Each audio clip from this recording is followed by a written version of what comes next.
Greetings, everyone. This is Terry Naturally with another edition of Terry Talks Nutrition. We're here every weekend, same time, same station. Join us, please. We'd love to have you with us. We have a very large following and adding more all the time. People just want to be healthier. They want to have more vitality, more energy, less fatigue and exhaustion, less stress. And even though there are stressful situations, we don't have to be affected by the stress that it takes a toll on our body. We can fight back with a healthy lifestyle, a healthy diet, some exercise, and a good night's sleep. There's ways to be healthy. And if we use those ways, and we choose those ways, then we're going to have a healthier life. It's pretty easy. Now, it doesn't come overnight, and it takes time, so don't give up so easy. At least spend 3 to 6 months adopting a new diet, adding some exercise, getting 8 to 9 hours of sleep. Yes, that sounds like a lot, but we do need 8 to 9 hours of sleep. Maybe you could squeeze by on 7, but nothing less.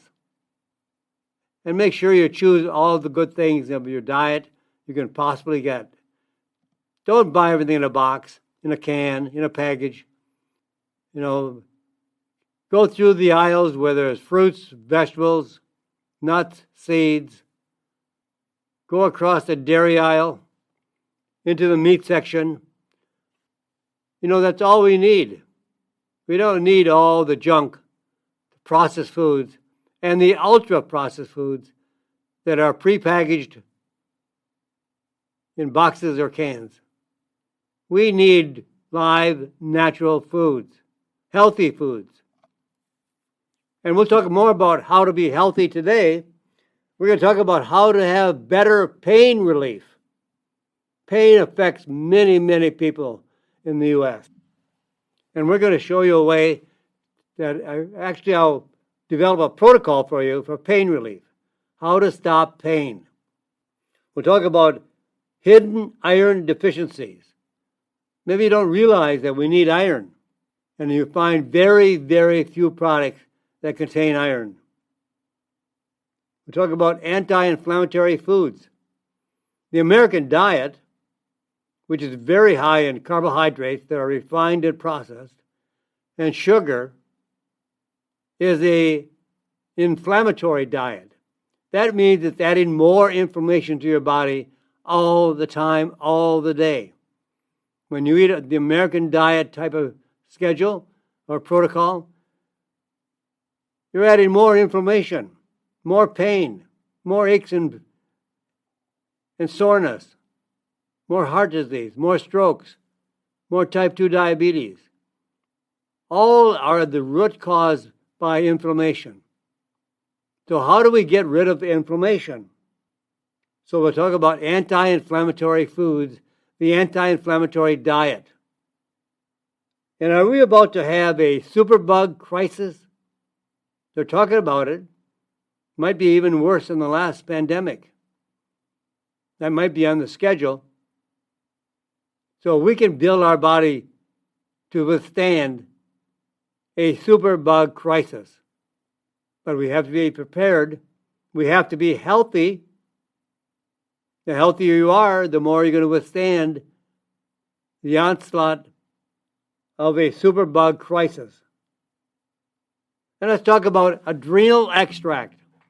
The adrenal glands, taken from animals, like liver. We can actually consume them, but in a more friendly way, by having them dried, freeze-dried primarily, and then add them to a capsule. And that'll give you a lot of nutrients that are beneficial for our adrenal glands that we have inside our body. And we'll talk about the scary increase in the number of strokes and more all the time. and the health benefits of coffee. So many people always, coffee's bad for us. We shouldn't be drinking coffee. It's a lot of caffeine. But there are a lot of good benefits to coffee. And maybe if you understand that, you might not feel so bad about drinking coffee. And women need more strength training. We'll talk about that as well. We have lots to talk about, and we rarely get through the entire program. So I'm not going to waste any more time. So let's talk about, hey, do you have pain? 1 in 5 adult Americans is living with chronic pain, not acute pain, chronic. That means every day. When you have acute pain, you may have twisted your knee or sprained your ankle or did something to injure yourself. And maybe you have acute pain. Maybe you have your back out of place and you have acute pain. And that'll go away in a few days, a few weeks. But chronic pain, that means all the time. That means daily. And almost 50% of older adults over the age of 50 report experiencing regular musculoskeletal pain, muscle pain. Americans use 30 billion, that's billion, 30 billion doses of prescription drugs, including OTC drugs, over-the-counter drugs, that you don't need a prescription for. You can go into your pharmacy and buy them off the counter. But there are many people that are using very, very toxic, very harsh prescription pain relievers, like NSAIDs, non-steroidal anti-inflammatories, ibuprofen, aspirin, Celebrex, Advil. This is every year. 30 billion doses every year. One survey of patients over the age of 65 found that 96% were taking a over-the-counter NSAID or prescription drug. 96%. All of the patients over 65 were on some pain-relieving drug. And they're not safe. Some are very, very toxic and have major side effects. The NSAIDs that I mentioned, ibuprofen, Advil, Celebrex. Celebrex is a prescription drug, but Advil and ibuprofen you can buy anywhere, or Tylenol. They increase bleeding of the stomach and the intestines. They can cause a heart attack and a stroke. They're just not to be taken lightly. And they can also damage your kidneys. Intestinal bleeding and increased bleeding in the stomach and the kidneys, causing damage. That's not, yes, that's bad. But when you start talking about causing a heart attack and a stroke, just take into consideration acetaminophen. The brand name is Tylenol. It's another drug used for pain relief, but it is not an NSAID drug. And the toxicity to acetaminophen is terrible. The number one cause of acute liver failure is by the use of Tylenol. The number one cause of liver damage, acute liver failure. There are more liver transplants due to the fact of the use of Tylenol. These drugs are not safe. I'm surprised they're over the counter. They should not be over the counter, in my opinion. I think they should be in the care of your physician as to whether or not they would prescribe it for you. All the drugs, especially these pain-relieving drugs. But there is good news. There's bad news, but there's always good news too. That there are many, many natural options for pain relief. First of all, for years we have talked about curcumin and boswellia. In clinical studies, they relieve pain together. They are more effective when they are used together in the same tablet or same capsule. They relieve pain as effectively as Tylenol and all the other NSAIDs without adverse effects. They even worked more effectively head-to-head studies with Celebrex. These two herbs, curcumin and boswellia, together were more effective than Celebrex. And after the studies were over, the patients were taken off the Celebrex, taken off curcumin and boswellia. And the group that had taken the curcumin and boswellia in the study did not have pain a long time after they stopped using the natural products. Where those patients that were on the drug, acetaminophen or Tylenol, their pain came back much, much more quickly. And the clinical studies included osteoarthritis and rheumatoid arthritis, muscle cramping, post-surgical pain, gastrointestinal pain, IBS, and more. Now, when you take curcumin and boswellia and you add DLPA and nattokinase, it is much, much more effective. Those four nutrients are a powerhouse of relieving pain. Absolutely. That combination is much more effective of relieving pain than ibuprofen, Tylenol, Advil, all of those so-called drugs to relieve pain. And you didn't have to worry about side effects. You didn't have to worry about excessive bleeding or any bleeding. You didn't have to worry about liver failure or kidney failure or any more strokes and heart attacks. If you just think about this, I know you have pain, and I don't want you to have pain.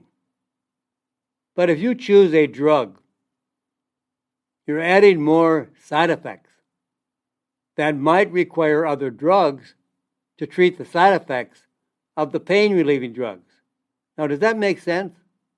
When you can choose a natural product that does not have any side effects, that is as effective as the drugs, don't you think you would want to have an interest in those natural products like curcumin, boswellia, DLPA, and nattokinase? Those four ingredients are highly effective based on research, scientific research. Not just because people say so, but because they have been proven scientifically to work. Now, there's another way to do this as well, and that is by using P, and it's spelled just like P, P-E-A. Those three letters are an acronym for a word that has 21 letters. I'm not even going to try to pronounce it. It doesn't make any difference anyway. You just want P, P-E-A. And in a study using P of 600 people, P reduced pain by at least 50%. And no matter what kind of pain was being experienced by the patients. It could be back pain. It could be arthritis pain. It could be headaches. It could be pain caused by cancer. It didn't make any difference where the pain came from. The patients that were on the natural product called P, and P is a natural fatty acid. Our body makes P. Now, in some cases, it doesn't make enough. and that's why we should take extra by supplement in a capsule or a tablet. And it's really especially helpful for hard-to-treat nerve pain, like sciatica, like TMJ, like diabetic neuropathy. Usually it comes in a 300 milligram capsule, and the best dosage is 600 milligrams daily. So that means you would take 2 capsules daily, 1 in the morning, 1 in the night. It also contains an enzyme from the silkworm, Japanese silkworm, 20 milligrams, which is highly effective as the pea for reducing pain. Now, these are all oral options, either in a tablet form or a capsule form. But also, you can have some relief of pain topically. Comfrey, it's spelled C like Charlie, O-M like Mary, F like Frank, R-E-Y, comfrey. It's one of the oldest healing plants in the world, been used for thousands of years. And the comfrey comes from Germany. It's a very special form of comfrey that has no side effects. All other forms of comfrey contain alkaloids that can cause liver damage. You want a comfrey that does not contain any of those alkaloids. And the one that's grown in Germany has no presence of these alkaloids. And in clinical studies, it relieves joint pain, back pain, and even pain from cuts, burns, and scrapes.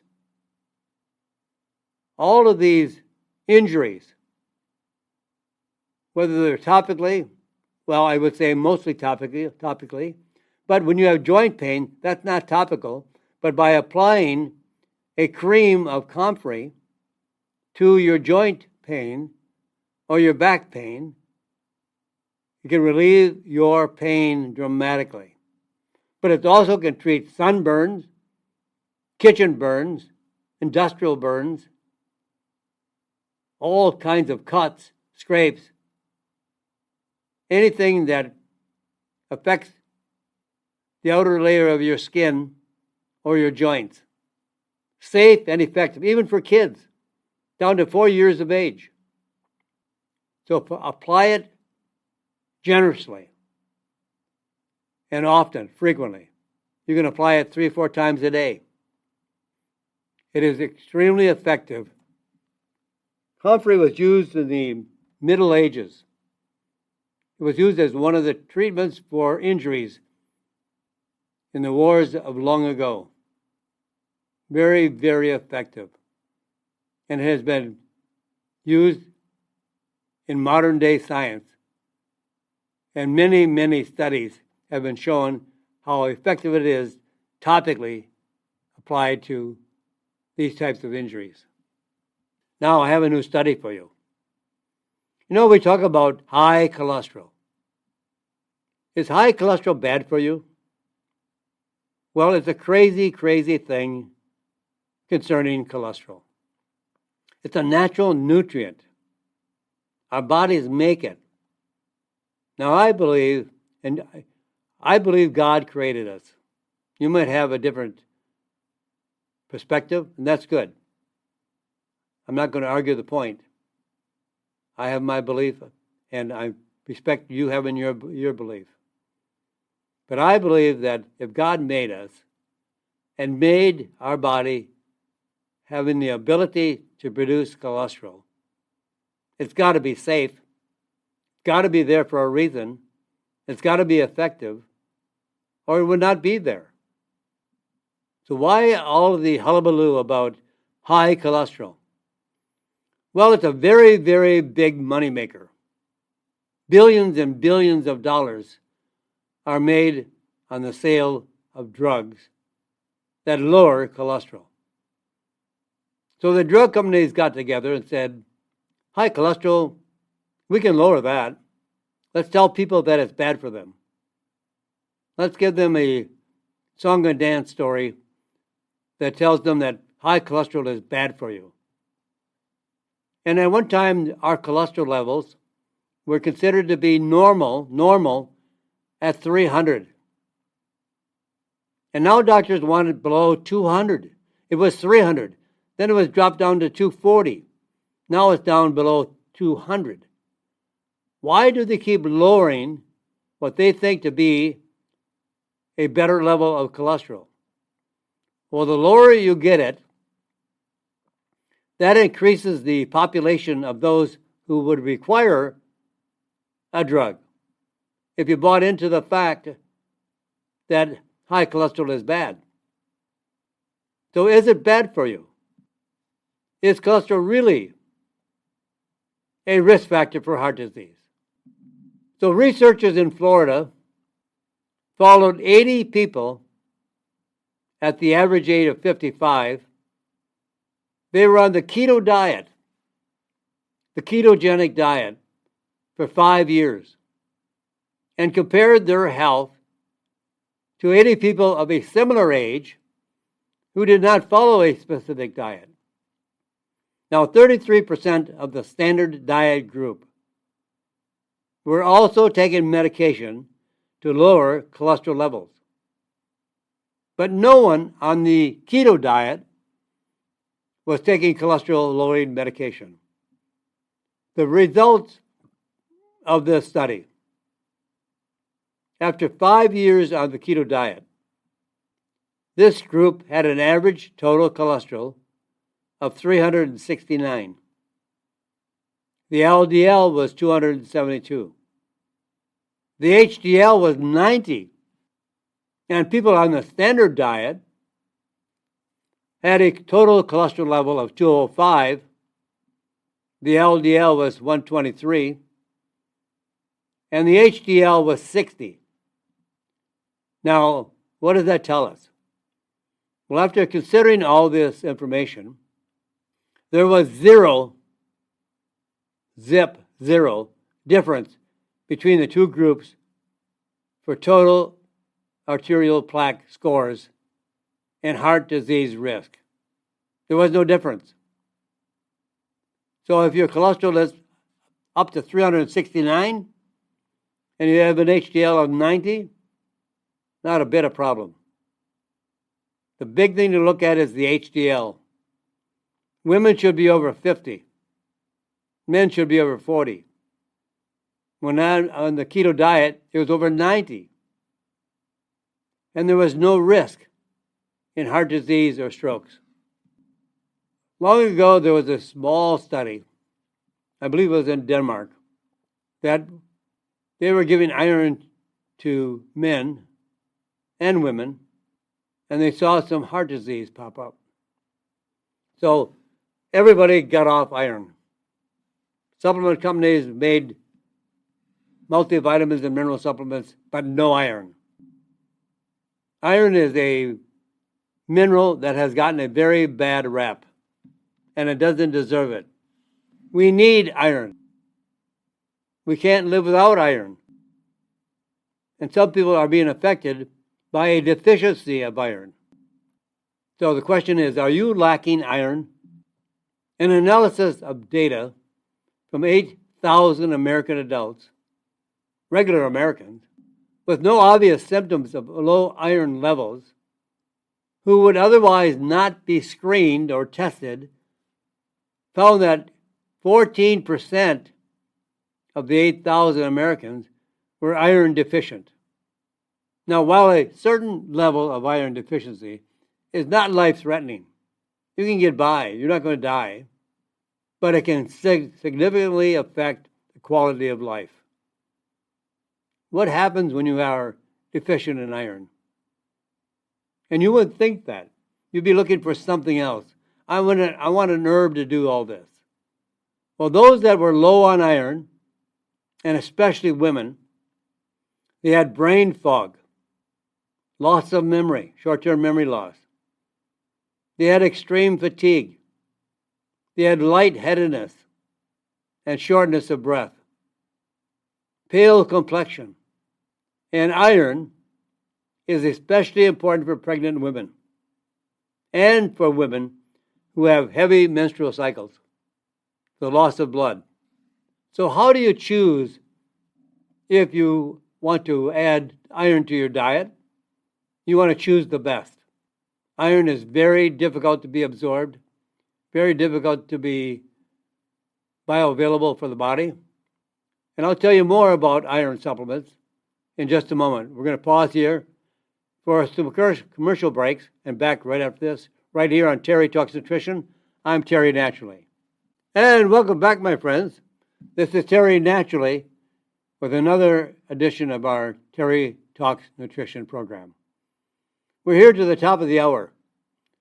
We have about a half hour left to the program. A lot more time to bring you some very interesting information and why you should be taking more iron if you are experiencing some of the signs and symptoms of an iron deficiency, and how to know what kind of iron to choose. As I went into the break, I was talking about iron being very difficult to be absorbed. It's a very heavy metal, not easily to be absorbed systemically. And some of them are very poorly absorbed and will frequently cause constipation and bloating, like ferrous sulfate. Ferrous means iron. Iron sulfate. Very poorly absorbed, causes constipation and bloating. And 50% of the people prescribed supplemental ferrous sulfate stop taking it because of the side effects.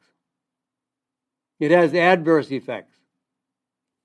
What you might want in the place of iron is heme iron from liver extract. Liver contains a very high level of iron. Meat contains very easily absorbed form of iron. If you are vegetarian or vegan and you don't eat meat, or you eat very little meat, I know some women just find meat is heavy to digest and they don't like to eat meat, or they might eat just a small portion. But iron is a mineral that is very easily absorbable from meat. And the most bioavailable form of iron is up to 33% absorption versus like ferrous sulfate at just 2%. So really good iron, heme iron, that means iron is attached to hemoglobin, blood. It's absorbed up to 33% versus 2% or less for iron like ferrous sulfate. It's well tolerated. Few, if any, adverse effects. Lower dosage effective. And it's from an animal source. It's the best form of iron. So look for a chelated form of iron that raises hemoglobin and ferritin levels, iron levels, but not as well absorbed as heme iron, but still 3 to 4 times more bioavailable than iron salts, like iron sulfate. Significantly fewer issues with side effects or adverse effects, especially regarding bloating and constipation. And there's a way to make iron even more effective. There is a substance called lactoferrin, F-E-R-R-I-N, lacto. Lacto means iron and milk. Lacto is milk. Ferrin is iron. Lactoferrin. When you take it with iron, or if you don't need iron and you take lactoferrin, it increases iron management and iron absorption. It's preferred by patients with comparison trials. So adding lactoferrin, and also it has other great benefits. It's a very powerful antimicrobial. Kills pathogens, bacteria, viruses, funguses. Lactoferrin. You can find it in health food stores or even in a combination with propolis. Propolis is a very powerful antibiotic, natural antibiotic. It is not an antibiotic, but it works like an antibiotic in a natural way. It doesn't cause bacteria resistance. It's natural, no side effects. Does not kill off your bacteria. Very, very safe. So you can use propolis and lactoferrin together in a form that's highly absorbable. Now, we have a diet. Every day we eat something, right? Maybe 2-3 times a day. And all of us have some degree of inflammation. We're doing something wrong. We're eating the wrong diet. We're eating foods that are inflammatory, like refined carbohydrates, sugar, tomatoes, eggplants. These are all inflammatory foods.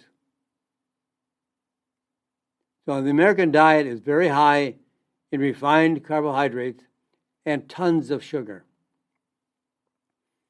Also, seed and nut, I shouldn't say nut, let's just say seed and vegetable oils are inflammatory.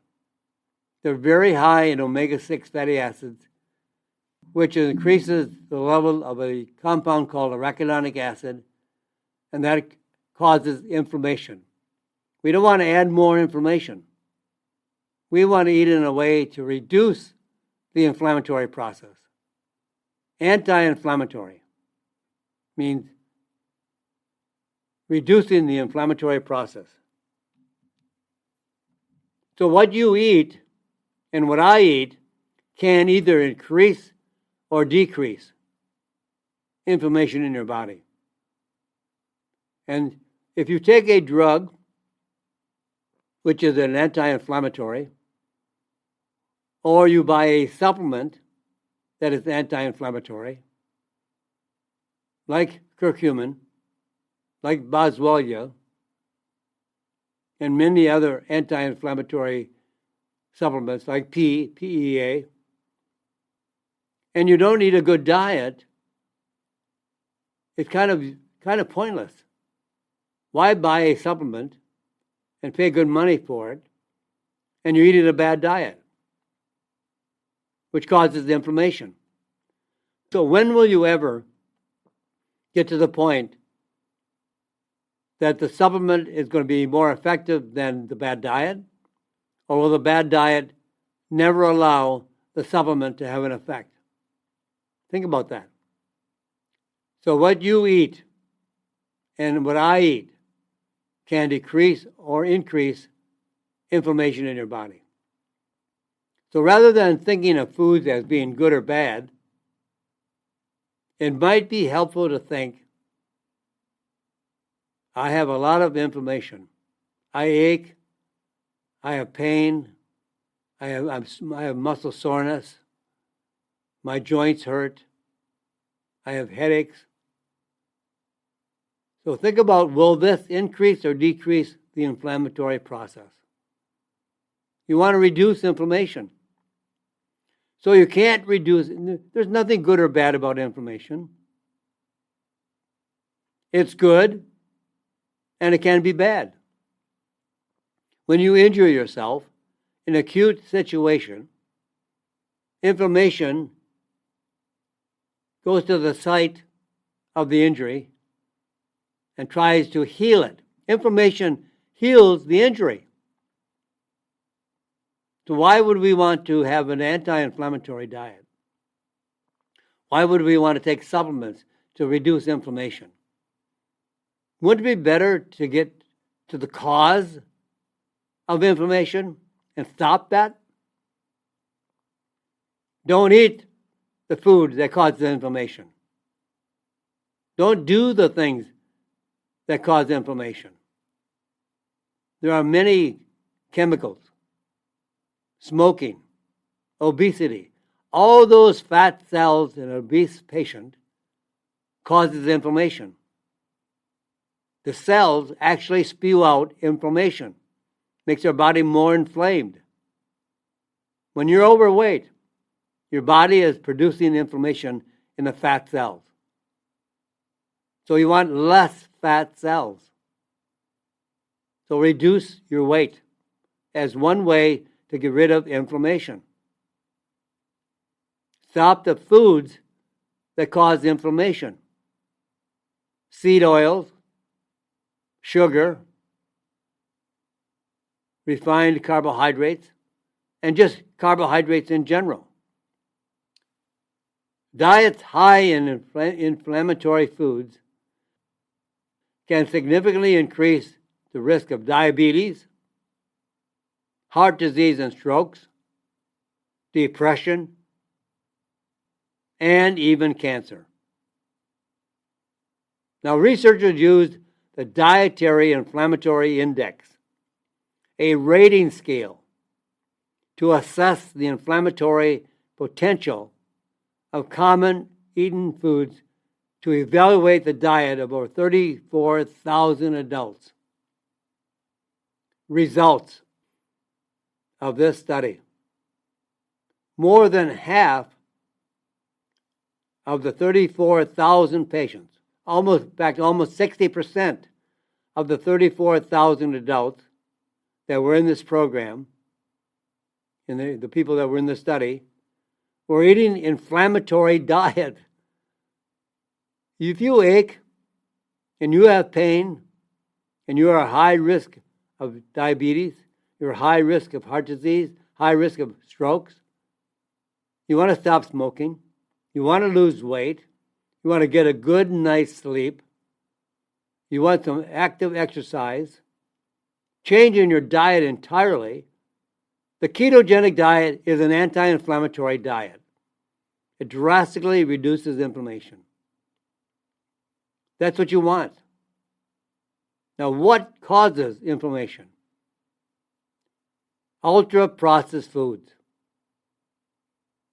processed meats, deep-fried foods, all carbohydrates, especially grain, the carbohydrates from grain, commercial baked and packaged goods like cookies, cakes, pies. Now they're okay to use occasionally, but people eat them every day. Anything made from white sugar and white flour. Now what can you eat to reduce the inflammation?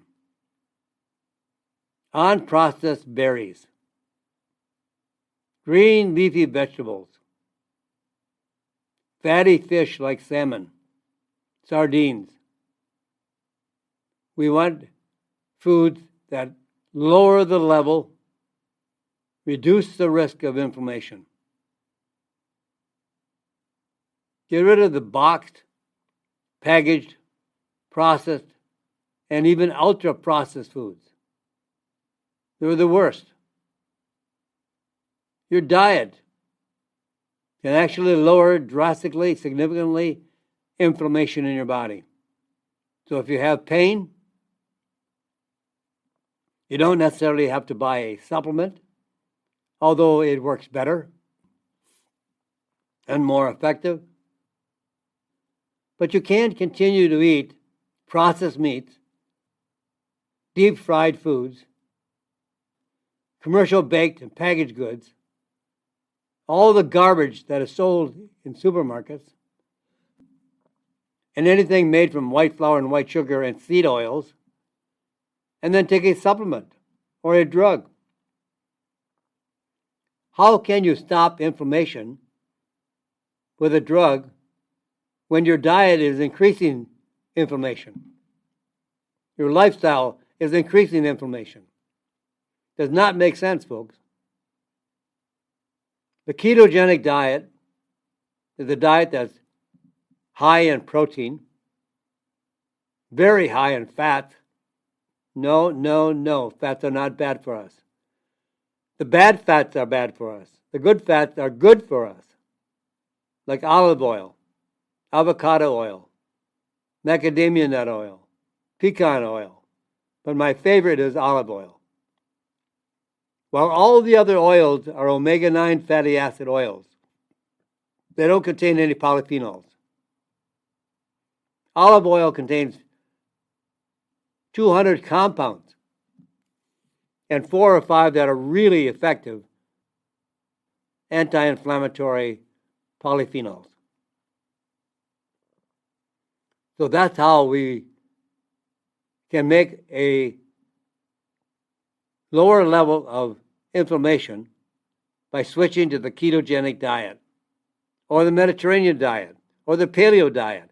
I chose the ketogenic diet. And it has made me healthier in the last 10 to 20 years than getting older in the last 10 or 20 years. It gives you better health. If the appetite for garbage and desserts and sweets and junk food is causing you to have inflammation and pain, and does it work? It increases your risk of heart disease and strokes and cancer. It doesn't make any sense to eat a diet that causes inflammation. We want to live longer, healthier, and better. I want to die very young, but at a very old age. So now, let's talk about superbugs. It has been predicted by experts that we are about to have a superbug crisis that makes the last pandemic look very mild. We're going to have a superbug crisis. This is a global health threat expected by experts, that we're going to have an antibiotic-resistant superbug that we can't control. We have nothing to kill it. We have nothing to prevent it. So this new study predicts that the global number of deaths due to antibiotic-resistant infections will increase by 70% by the year 2050. So in other words, someone will die every 3 minutes from a formerly treatable illness because antibiotics don't work anymore. So the misuse and the overuse of antibiotic drugs are causing antibiotic resistance. Bugs learn how to hide from antibiotics. They learn how to get stronger. You know, the harder you work, the stronger you get. And bugs work hard and they get stronger. They resist the antibiotics. Antibiotics are not as effective as they were when they first came out. They were hailed as, it changed the world. But now it's not changing the world anymore. It's lost its fight. It's lost its power. And now the bugs have a resistance to the antibiotic drugs today. And antibiotics don't work on viral infection. They only work on bacterial infections, on bacteria. Antibiotics work on bacteria. 98% of all colds and flu are caused by a virus, not a bacteria. Antibiotics don't work. Healthy food animals in a study were given antibiotics they don't need in order to prevent illnesses, giving bacteria additional opportunities to develop a resistance. Many animals that are raised financially for financial gain are given antibiotics to grow better, to grow healthier. And then we receive more antibiotics, and our bodies cannot adjust to it. And we lose the value of the antibiotics. And treatment with antibiotics is stopped too soon, before the bacteria are controlled. We have lost the value of the modern day antibiotics. But now there are some natural ones. There are natural antibiotics. Well, they're truly not antibiotics, but they act like an antibiotic. Especially like essential oils are very, very powerful in killing off viruses and bacteria, as well as fungal infection.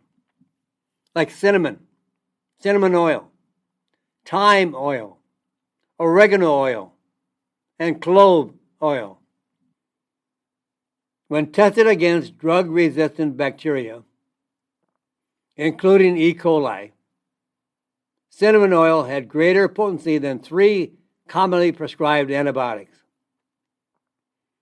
Thyme and oregano were found effective against 15 different strains of harmful bacteria, including E. coli, and 16 strains of yeast infection called Candida. And people struggle with Candida. They struggle with E. coli. They struggle with all kinds of bacteria.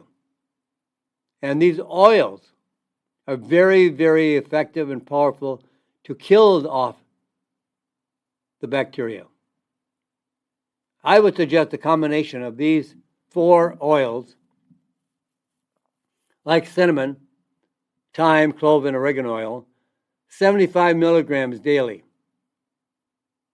And there are others out there that are stronger, because we're going up against a stronger super virus and a super bacteria.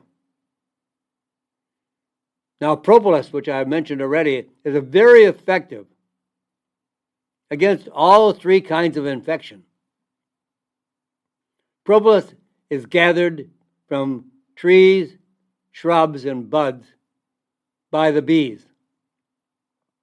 They bring it into their hive to sterilize their hive, to clean and sanitize their hive, and kill off any contaminant, any strain that would kill off the colony. Very, very strong, but very gentle. Even children, 3-4 years of age, can use it. And you can also find chewable forms of propolis for kids. It's effective against bacterial, viral, fungal infections. It's called a multi-antimicrobial. Kills off all forms of pathogens. And one of my favorites, Antigraphis, one of the most powerful herbal tonics anywhere. It kills more cancer cells than any other herbal extract that has been tested so far today. Antigraphis. Very, very powerful. Effective against COVID and other viral infections. Elderberry. Effective against H1N1 and other influenza strains. HIV, COVID, as well as bacterial infections. Good nutrition, good diet, the ketogenic diet, and a daily multivitamin and mineral supplement with zinc and selenium, or just zinc and selenium, keep your immune system strong and healthy. And that, my friends, I'm all out of time. So I have to leave you today, but we're here every weekend. We're not going to go anywhere. I'll be here for a long, long time. But I want you to think about this. Change your diet, change your lifestyle, get healthier and stronger. You'll live a longer life and a better quality of life. Now, say a prayer for this crazy, crazy world. Change must become the difference in the world. And we become the change. God bless you, my friends, and God bless this great country. Thank you for listening to Terry Talks Nutrition Weekly Show. Don't forget to subscribe and leave a review on your favorite podcast platform, including Apple, Google, and iHeartRadio.